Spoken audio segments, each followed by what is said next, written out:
परमात्मा की ला किसी गांव में एक किसान रहा करता था। उसके दो पुत्र थे जिनके नाम सोमदत्त और विष्णुदत्त थे। खेतीबाड़ी करते हुए उनके दिन बड़े ही सुखपूर्वक बीत रहे थे। एक दिन वह बूढ़ा किसान बहुत ज्यादा बीमार पड़ गया और उसने अपने दोनों बेटों को अपने पास बुलाया और उसे, तुम्हें बच्चों, अब शद मेरा समय है। मैं यह चाहूं कि मेरे मरने के बाद तुम दोनों भाई आपस में मिलजुल कर रहो और सुख शांति के साथ अपनी जिंदगी गुजारो। मैंने बुरे वक्त के लिए कुछ अशर्फियां इकट्ठी की थी जिन्हें मैंने घर के पिछवाड़े में आम के वृक्ष के नीचे गाड़ रखा है। अब वह तुम्हारे काम आएंगी, लेकिन मेरे बच्चों, तुम मुझसे यह वादा करो कि तुम दोनों आवश्यकता पड़ने पर ही उसे बाहर निकालो। वह दोनों कहने लगे, हम वादा करते हैं पिताजी, जैसा आप कहेंगे हम वैसा ही करेंगे। इतना कहते ही बूढ़े किसान ने अपने प्राण त्याग दिए। थोड़े समय बाद ही उस बूढ़े किसान का अंतिम संस्कार कर दिया गया। लेकिन बड़े भाई विष्णुदत्त को अपने पिताजी के मरने का जरा भी दुख नहीं था। उसकी आंखों के सामने तो सिर्फ अशर्फियां ही घूम रही थीं। उस रात को विष्णुदत्त को नींद नहीं आ रही थी। वह बार बार करवट बदल रहा था। आधी रात के बाद भोर होने से पहले ही वह उठकर बैठ गया और सोचने लगा कि सोमदत्त के उठने से पहले मुझे अपना काम पूरा कर लेना चाहिए, वरना फिर कभी ऐसा मौका नहीं मिलेगा। ये सोचकर उसने अपनी कुदाल उठाई और घर के पिछवाड़े उस पेड़ के नीचे जा पहुंचा जहां पर अशर्फियां गड़ी हुई थीं। कुछ क्षणों में उसने जमीन को खोदकर वहां से अशर्फियां बाहर निकाल लीं। अशर्फियां को देखकर वह बहुत खुश हुआ। वह कहने लगा, वह इतनी सारी अशर्फियां, अब लगता है मुझे जिंदगी में कभी भी किसी चीज की कोई कमी नहीं होगी। उसने तुरंत ही वह अशर्फियां का घड़ा उठाया और दूसरे पेड़ के नीचे गाड़ दिया और फिर आराम से घर में जाकर अपने स्थान पर दोबारा लेट गया। जब सुबह हुई तो छोटा भाई सोमदत्त अपने बड़े भाई विष्णुदत्त को जोर जोर से आवाज लगाकर उठा रहा था। बड़े भैया, भैया जल्दी उठो, गजब हो गया भैया। घर के पिछवाड़े में आम के पेड़ के नीचे की जमीन खुद ही पड़ी है। भैया, वहां से सारी अशर्फियां भी गायब हैं। मुझे लगता है कि कोई चोर हमारी सारी अशर्फियां चोरी करके निकल गया है। विष्णुदत्त बोला, क्या बोल रहा है मूर्ख? चल मैं देखता हूं। जब दोनों भाई उस जगह पर पहुंचे तो सच में ही वह जमीन खुदी पड़ी थी। छोटे भाई सोमदत्त ने कहा, अब क्या करें भैया, मेरे विचार से हमें पहले कोतवाली में जाकर सूचना देनी चाहिए। विष्णुदत्त बोला, ठहरो सोमदत्त, कोतवाली जाने की कोई जरूरत नहीं है। सोमदत्त बोला, लेकिन क्यों भैया? विष्णुदत्त ने कहा, मैं अच्छी तरह जानता हूं कि चोर कौन है जिसने दबी हुई अशर्फियां निकाली है। सोमदत्त ने चौंक कर पूछा, भैया क्या आप जानते हैं वह कौन है? विष्णुदत्त बोला, तुम जानना चाहते हो तो सुनो, वह चोर तुम ही हो। ये सुनकर सोमदत्त बोला, भैया ये आप क्या कह रहे हो? नहीं भैया, मैं और चोर नहीं, मैंने कोई चोरी नहीं की। विष्णुदत्त कहने लगा, अब फालतू बोलो मत। तुम्हारे और मेरे अलावा इन अशर्फियां के बारे में और कोई नहीं जानता था, इसलिए अब यह बात साफ है कि तुम अकेले ही सारी अशर्फियां हड़पना चाहते हो। सोमदत्त ने यह सुनकर कहा, आप ऐसा मत कहो भैया, मैं सच कहता हूं, मैंने कोई अशर्फी नहीं चुराई, मैं कुछ नहीं जानता। विष्णुदत्त बोला, या तो तुम मुझे वह अशर्फियां लौटा दो, नहीं तो तुम इस घर के दरवाजे अपने लिए हमेशा हमेशा के लिए बंद समझो। सोमदत्त उदास होकर बोला, ठीक है भैया, यदि आपको मेरी बात पर विश्वास नहीं है तो मैं यह घर ही क्या, ये गांव भी छोड़कर चला जाऊंगा। सोमदत्त दुखी मन से तुरंत ही वहां से चल पड़ा। वह सोचने लगा कि सच्चाई जाने बिना ही बड़े भैया ने मेरे साथ ऐसा सुलूक क्यों किया। अब बदनाम होने से अच्छा है कि मैं यह गांव छोड़कर ही चला जाऊं। जबकि पर बैठा विष्णुदत्त बड़े आराम से यह सोच रहा था कि वाह, कितनी आसानी से यह कांटा अपने आप ही निकल गया, अब सारी अशर्फियां सिर्फ मेरी हैं। दूसरी तरफ सोमदत्त दुखी मन लेकर वहां से चलता ही जा रहा था। चलते चलते उसके मन में कई तरह के विचार उत्पन्न हो रहे थे। उसके मन में एक विचार यह भी आया कि कहीं भैया ने सारा धन हटाने के लिए ये कोई चाल तो नहीं। जब वह अपने विचारों में मग्न होकर लगातार चलता ही जा रहा था कि तभी वह एक बड़ी सी चट्टान के ऊपर जा पहुंचा। अब रात हो चुकी थी और चारों ओर अंधेरा छाने लगा था। उलझन में पड़ा सोमदत्त ये सारी बातें सोच ही रहा था कि तभी उसके कानों में कुछ आवाज आई, यह 2000 तुम्हारे और ये 2000 मेरे। वो सोचने लगा कि यह आवाजें कैसी हैं। सच्चाई जानने के लिए सोमदत्त नीचे की ओर झुका। उसने देखा कि दो आदमी वहां पर थे और वह दोनों धन का बंटवारा कर रहे थे।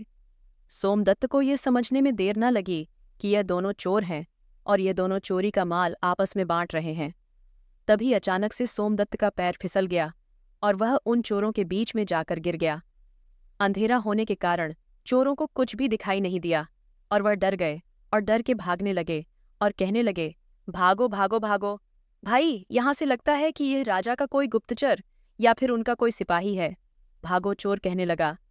हाँ भाई, तुम ठीक कहते हो, चलो भागो यहाँ से। चोर अपना चोरी का माल छोड़कर डर के मारे वहां से भाग गए।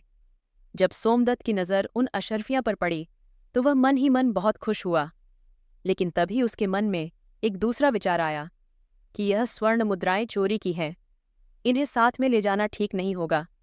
इन्हें मैं यहीं पर गाड़ देता हूँ और ज़रूरत पड़ने पर इनको ले जाऊंगा। यही सोचकर सोमदत्त ने वह सारी मुद्राएं एक पेड़ के नीचे गाड़ दी और रात वहीं बिता के सुबह अपने रास्ते पर चलने लगा।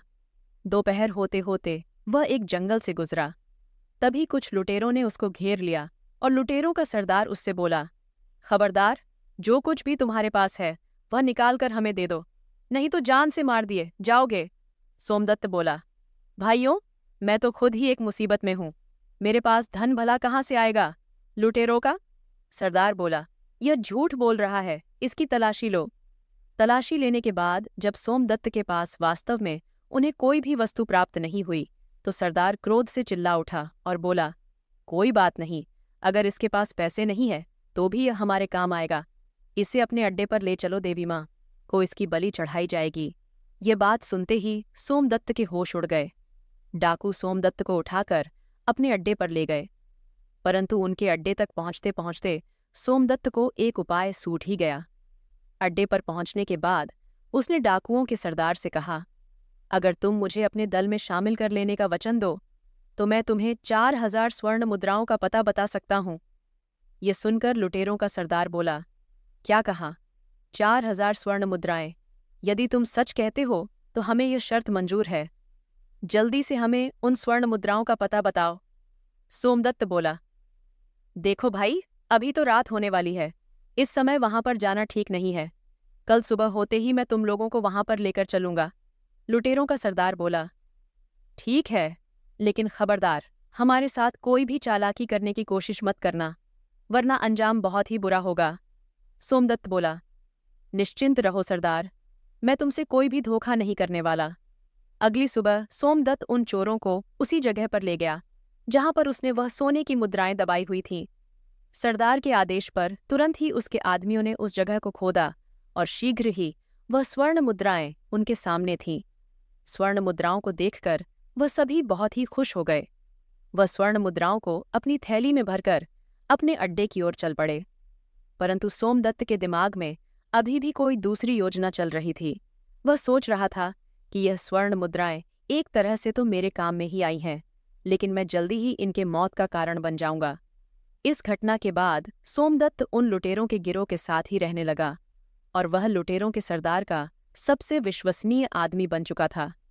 कुछ समय बाद सोमदत्त ने उन लुटेरों के सरदार से कहा, सरदार, मैं 1 सप्ताह के लिए अपने घर जाना चाहता। वहां पर मेरी बूढ़ी माँ है और एक बार मैं उनसे मिलना चाहता हूँ। सरदार, जो सोमदत्त की योजना से बिल्कुल ही अनजान था, वह सोमदत्त को अपना सबसे विश्वास योग्य आदमी मानता था और उसने सोमदत्त को 1 सप्ताह के लिए अपने घर पर जाने की आज्ञा दे दी। सोमदत्त अपने घर जाने के लिए रवाना तो हुआ, परंतु वह अपने घर जाने की बजाय राजा के महल की तरफ चला गया। उधर राजमहल में महाराज पहले ही उस डाकू के आतंक से बहुत परेशान थे। वह अपने महामंत्री से कह रहे थे, मंत्री जी, आखिर वह डाकू कब पकड़ा जाएगा? पूरा देश उसके आतंक से परेशान हो रहा है। मंत्री जी बोले, मैं अपनी तरफ से पूरी कोशिश कर रहा हूँ। महाराज, वह आतंकी जल्दी ही आपको कारागार में नजर आएगा। उसी समय वहां पर एक पहरेदार आया और बोला, महाराज की जय हो महाराज, एक व्यक्ति आपसे डाकू जगीरा के संबंध में मिलना चाहता है। महाराज बोले, अच्छा, तो उसे तुरंत यहाँ पर लेकर आओ। कुछ समय बाद ही वह पहरेदार सोमदत्त को राजा के सामने लेकर आया। सोमदत्त बोला, महाराज को मेरा प्रणाम, मेरा नाम सोमदत्त है। महाराज राजा बोला, कहो नौजवान, तुम जगीरा के बारे में क्या जानते हो? सोमदत्त बोला, क्षमा करें महाराज, मैं आपसे एकांत में बात करना चाहता हूँ। मंत्री ने कहा, दुष्ट, क्या तुम जानते नहीं, यहाँ राजा के सम्मानित और विश्वासपात्र व्यक्ति मौजूद है। जो कहना चाहते हो तुम वह सबके सामने ही कहो। राजा बोला, ठहर महामंत्री जी, यदि यह हमसे एकांत में बात करना चाहता है तो हम इससे एकांत में ही बात करेंगे। आप लोग जाइए। उसके बाद सोमदत्त ने राजा को अकेले में पूरा किस्सा कह सुनाया और आगे बोला, महाराज, इस तरह मैं उस डाकू का विश्वसनीय आदमी बन चुका हूं और अब मैंने उसे अपने जाल में फंसा लिया है। अब बस उसे और उसके साथियों को पकड़ने के लिए मुझे आपकी सहायता की आवश्यकता है। यह सुनकर राजा बोला, बहुत खूब नौजवान, तुम्हारी चतुराई और साहस से मैं बहुत ही प्रसन्न हूं।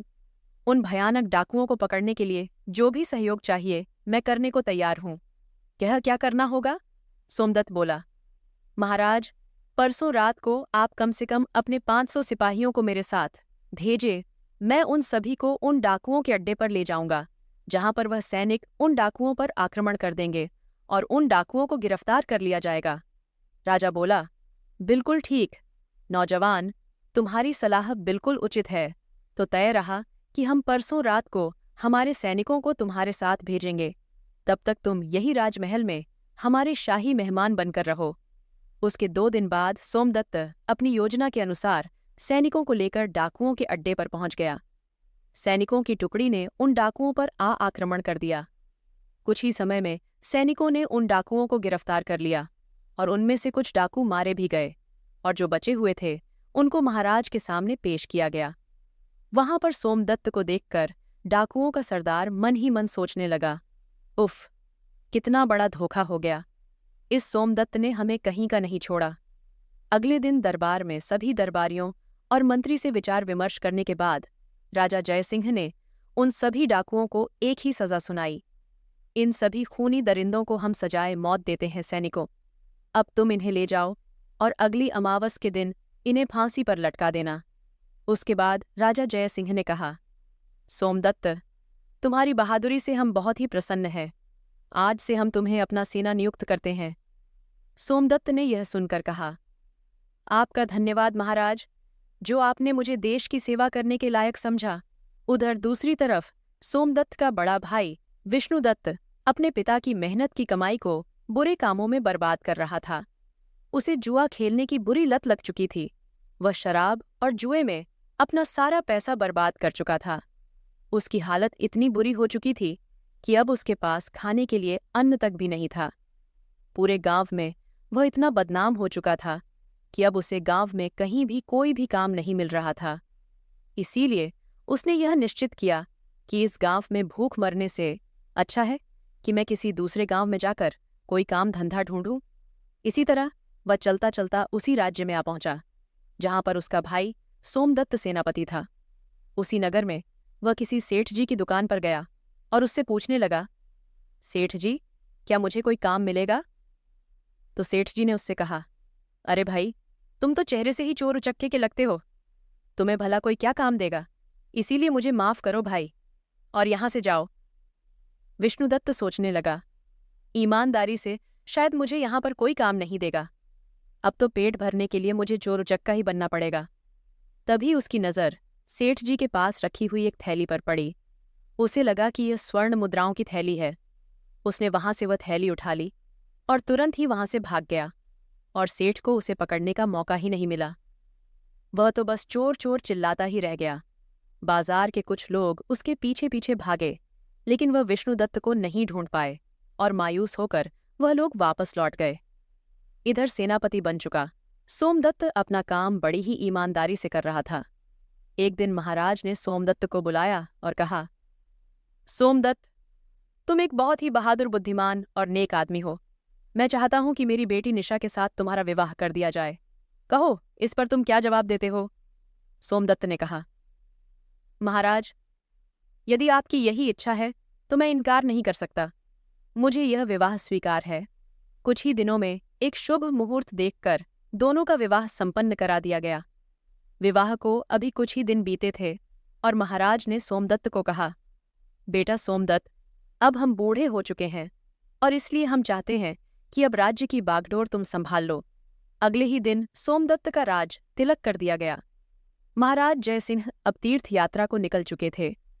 कुछ महीनों के बाद जो सबसे बड़ी समस्या सोमदत्त के सामने आई वह थी विष्णुचोर की, जो उसी का सगा भाई विष्णुदत्त था और अब तक वह नामी और खतरनाक चोर बन चुका था। सैनिकों ने काफी प्रकिया लेकिन वह उसे पकड़ ना सके। चोर उसी जंगल में एक पेड़ के खोखर में रहा करता था। एक रात वह बैठा सोच रहा था, कोई ऐसी तरकीब लगाई जाए कि मुझे बार बार चोरी करने की आवश्यकता ही न पड़े। अगर मैं एक बार राज खजाने पर हाथ साफ कर लूं तो मुझे दोबारा कभी भी भूखे मरने की नौबत नहीं आएगी और न ही कभी मुझे चोरी करने की जरूरत पड़ेगी। और फिर मैं किसी दूसरे देश में जाकर अपनी आगे की जिंदगी बड़े आराम से गुजार सकता हूँ। अगली रात राज खजाने की चोरी करने के उद्देश्य से विष्णुदत्त राज महल के पीछे जा पहुंचा। हाथों में रस्सी लिए हुए वह दीवार पर चढ़ने की सोच रहा था और दूसरी तरफ संयोग से उस चोर के बारे में सोच सोचकर राजा को नींद नहीं आ रही थी। उस समय वह महल की छत के ऊपर घूम रहे थे। जैसे ही विष्णुदत्त रस्सी के सहारे छत के ऊपर चढ़ा, वहां पर मौजूद राजा सोमदत्त ने उसे देख लिया। राजा सोमदत्त ने अपनी तलवार निकाली और साथ ही अपने सिपाहियों को आवाज लगाई। कुछ ही पलों में सैनिक वहां पर पहुंच गए। राजा ने सैनिकों से कहा, सैनिकों गिरफ्तार कर लो। इसे विष्णुदत्त ने वहां से भागने की पूरी कोशिश की लेकिन वह भागने में सफल नहीं हो पाया और सैनिकों ने उसे पकड़ ही लिया। सोमदत्त उसे देखकर बोला, तुम तो विष्णुदत्त हो मेरे भाई, लेकिन एक नामी चोर। मैं यह सपने में भी नहीं सोच सकता था कि मेरा भाई इतना बड़ा चोर निकलेगा। उसने आदेश दिया, सैनिकों ले जाओ उसे और कारागार में डाल दो। सुबह ही दरबार में हम इसकी सुनवाई करेंगे। विष्णुदत्त को अब कारागार में डाल दिया गया। अब वह मन ही मन अपने के पर पछता रहा था और सोच रहा था कि मेरी बुरी नीयत ने मुझे आज पतन की इतनी गहराई में धकेल दिया, जबकि सोमदत्त, जिसे मैंने बेईमान बनाकर धक्के मारकर अपने घर से निकाला था, अपनी ईमानदारी और नेकी की वजह से एक राजा बन गया और मैं, जिसके पास सब कुछ था, एक चोर बनकर आज उसके बंदी गृह में पड़ा हूं। इधर सोम की आंखों में भी नींद का नामो निशान नहीं था। वह सोच रहा था कि कल का दिन मेरी जिंदगी का बहुत ही कठिन दिन होगा। मुझे एक बहुत ही भयानक अग्नि परीक्षा से गुजरना होगा। क्या इस परीक्षा में मैं कामयाब हो पाऊंगा? मुझे भी समझ में नहीं आ रहा। काश महाराज ने मुझे राजपाट ना सौंपा होता। अगले दिन दरबार में चोर विष्णुदत्त को पेश किया गया। महाराज ने उससे कहा, विष्णुदत्त, तुम्हारे ऊपर लगाए गए सारे चोरी के इल्जाम प्रमाणित हो चुके हैं। क्या अब तुम्हें अपनी सफाई में कुछ कहना है? विष्णुदत्त बोला, बस इतना ही कहना चाहता हूं महाराज की मुझ जैसे शैतान को आप इतनी कठोर से कठोर सजा दे कि भविष्य में चाकर भी कोई चोरी न कर सके। सोमदत्त ने कहा, ठीक है, हम तुम्हें ऐसी ही सजा देंगे। सैनिकों, ले जाओ इस चोर को और इसका एक हाथ और एक पैर काट दिया जाए और उसके बाद इसे देश की सीमा से बाहर निकाल दिया जाए। सोमदत्त का यह इंसाफ देखकर उसकी प्रजा और उसके मंत्री सब उसकी जय जयकार करने लगे। राजा की आज्ञा का पालन किया गया और चोर विष्णुदत्त का एक हाथ और एक पैर काटकर उसे राज्य की सीमा से बाहर निकाल दिया गया। जब वह देश छोड़कर जा रहा था तो तभी उसके सामने राजा सोमदत्त आ गए। सोमदत्त को देखकर विष्णुदत्त बोला, महाराजा काश, आपने मेरा हाथ और एक पैर काटने की बजाय मुझे मौत की सजा दी होती। ऐसा करके तो आपने मुझे तड़प तड़प कर मरने के लिए इस दुनिया में छोड़ दिया है। सोमदत्त ने कहा, उस समय तो मैं एक राजा था, परंतु अब आपके सामने राजा सोमदत्त नहीं बल्कि आपका छोटा भाई सोमदत्त खड़ा है। एक राजा होकर मैंने एक चोर को सजा देकर अपने धर्म का पालन किया है और अब एक भाई अपने भाई के पास अपने धर्म और कर्तव्य का पालन करने के लिए आया है। विष्णुदत्त ने कहा, मैं को समझा नहीं। सोमदत्त बोला, भैया, मैं जानता हूं कि एक हाथ और एक पैर कटने की वजह से आप कभी भी कोई काम नहीं कर पाएंगे और इसके लिए आज मैं आपको कुछ धन देकर जाऊंगा। इस थैले में कुछ स्वर्ण मुद्राएं हैं जो कि मेरी मेहनत की कमाई हुई है। मुझे विश्वास है कि इतने धन के साथ आप किसी दूसरे देश में अपना जीवन आराम से व्यतीत कर सकते हैं। लेकिन भैया, आप इनकार मत करिए, नहीं तो कभी भी मैं अपने आप को माफ नहीं कर पाऊंगा। ये सुनकर विष्णु बोला, तुम कितने महान हो सोमदत्त। ईश्वर हमेशा तुम्हें इसी तरह से खुश रखे। फिर दोनों ने आपस में गले लगकर एक दूसरे से बड़े ही भारी मन से विदा ली। बड़ा भाई छोटे भाई से कहने लगा, मेरी ईश्वर से यही विनती है कि मुझे हर जन्म में तुम्हारे जैसा ही भाई मिले। और दोनों भाई अपनी अपनी राह पर वापस चले गए। और उसके बाद उस देश में विष्णुदत्त को दोबारा किसी ने भी देखा और राजा सोमदत्त भी अपनी प्रजा का पालन करते हुए एक सुखमय जीवन बिताने लगा। जय श्री हरि विष्णु। अगर वीडियो पसंद आई तो हमारे चैनल को सब्सक्राइब करें। धन्यवाद।